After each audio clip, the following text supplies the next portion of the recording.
In this video we're going to take a look at some of the algebra skills that we need for third year and beyond. And this first question here looks at simplifying, and what they want from us is to be able to identify terms that have something in common and group them together. So if we look here, I have 3a squared and 4a squared. Those are both a squareds. Add those together, I get 7a squared. I have 2a minus 3a. Those are similar terms. I'm going to group them together, and when I put them together, I'm going to get minus a. The next one then is 7x minus 2y plus 4x minus 3y. So my x's can go together. I'm going to get 11x, and my y's minus 2y minus 3y puts me at minus 5y. So just be careful when you're working with integers that if it's a minus 2 and then you go backwards another 3, you're going to end up at minus 5. So just keep an eye out for when you're working with negatives. The next one, we're looking at 4z minus 2z. That's going to give us a positive 2z, and then we'll have minus 3z squared minus 3z squared. Again, it's 2 negative, so it's minus 3 minus another 3, which puts us at minus 6z squared. The next question here asks us to simplify and expand the brackets. So we're looking at multiplying 3 by a plus 4. So what I need to do is multiply 3 by a, and I will get 3a. Multiply 3 by 4, and I'll get plus 12. The next one here is going to be x by 4y and x by minus 2x. So doing the first one, I'm going to get 4xy minus 2x squared. The next question, a by a and a by 5. So a by a is a squared. A by 5 is going to be plus 5a. Now, if you find those ones were tripping you up or that you get caught out in them, a method that you can use to overcome that is the array model. And what we do is we'll draw out a row to represent the 3, and then we can draw out our columns to represent the a plus 4. And then you're basically calculating out the area of each box. And how do you calculate area? It's length by width. So I'm going to get 3a, 3 by 4, plus 12. And then there, you can just write it out outside of the box, and you get 3a plus 12. So the array model is what that is called. And it can just help you to organise your thinking when it comes to multiplying out and expanding brackets. Part 3 then, solving equations. So it's a skill that you're going to need to get really good at. So make sure you put the time into it. We have 2w minus 5 is equal to 23. Whenever you're solving an equation, the goal is to get your variable or your unknown on its own. So I want to get w on its own. So first thing I'm going to do is get rid of that minus 5. How do I get rid of a minus 5? Well, I'm going to add 5 to both sides. That will leave me with w is equal to 23 plus 5, so 28. Here I have 2w is equal to 28. If I want to get rid of that 2, I need to divide, because that's 2 multiplied by w. And that will give me then w is equal to 14. For part 2 here, we're asked to combine our skills of multiplying out brackets and solving equations. So the first part here, I'd have to do 6 by x, which is 6x. 6 by minus 2 gives me minus 12, and that's equal to 24.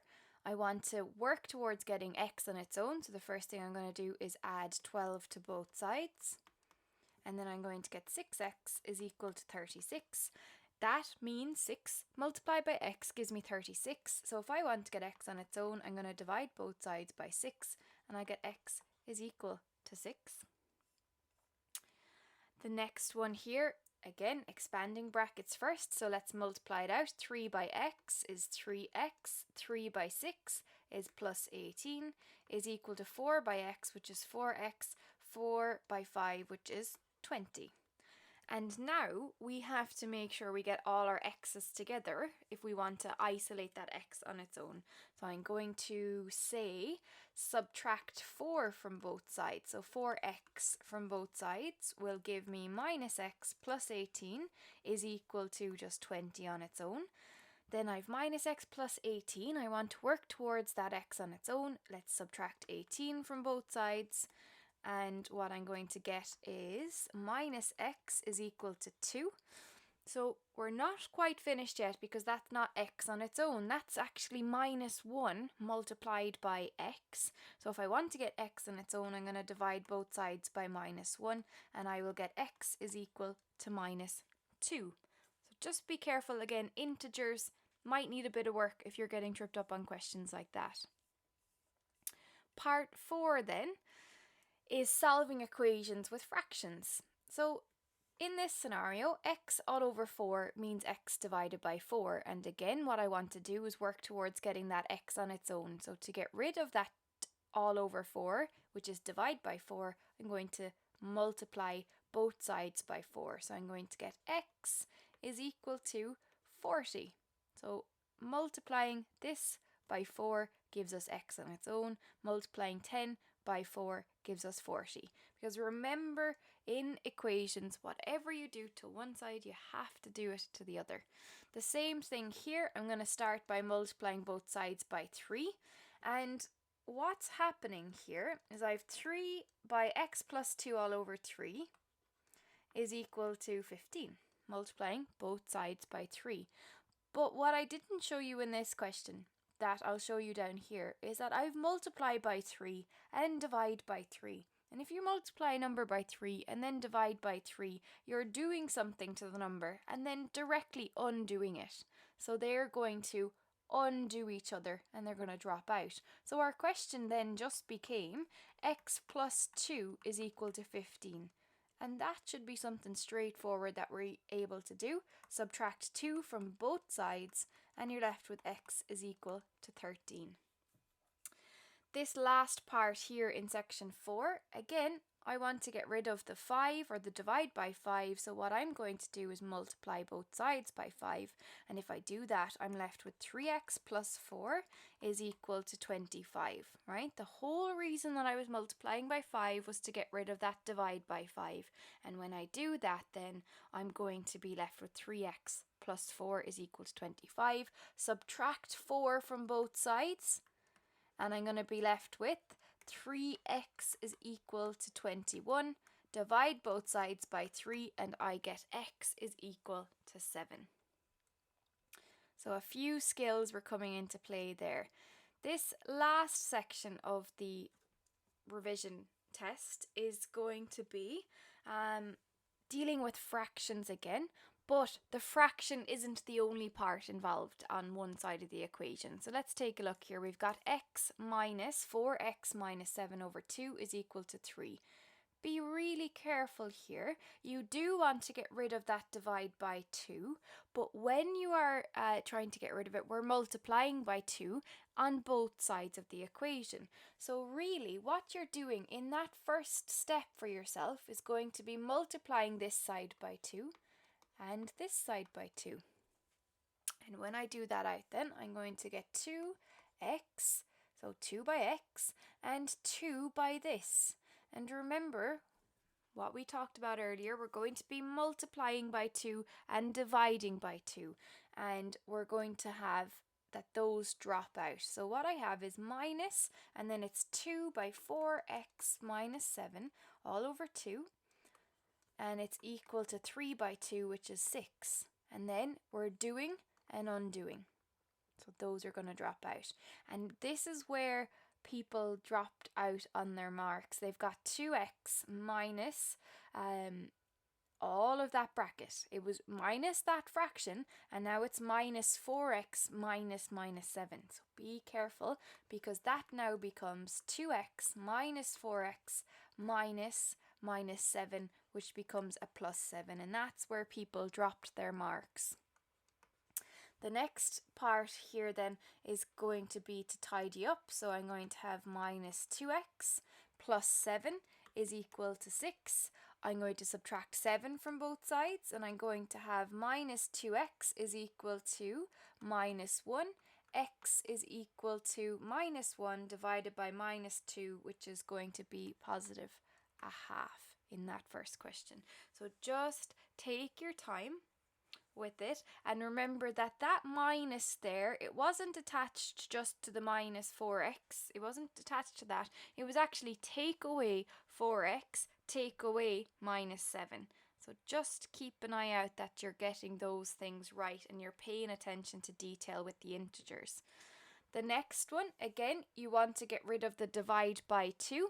And to do that, you're going to have to multiply everything through by 2 on both sides of the equation. So you can just put your brackets around it and say multiply by 2. After that, we're then implementing our skills from expanding brackets. So it's 2 by 3x over 2. Hopefully you now know that you're doing and undoing. So that drops down to be 3x minus 1 by 2, which is 2, is equal to 14. And then what I'm going to have to do is add 2 to both sides to get rid of the minus 2. 3x is equal to 16. So x is equal to 16 over 3 because I have to divide both sides by 3.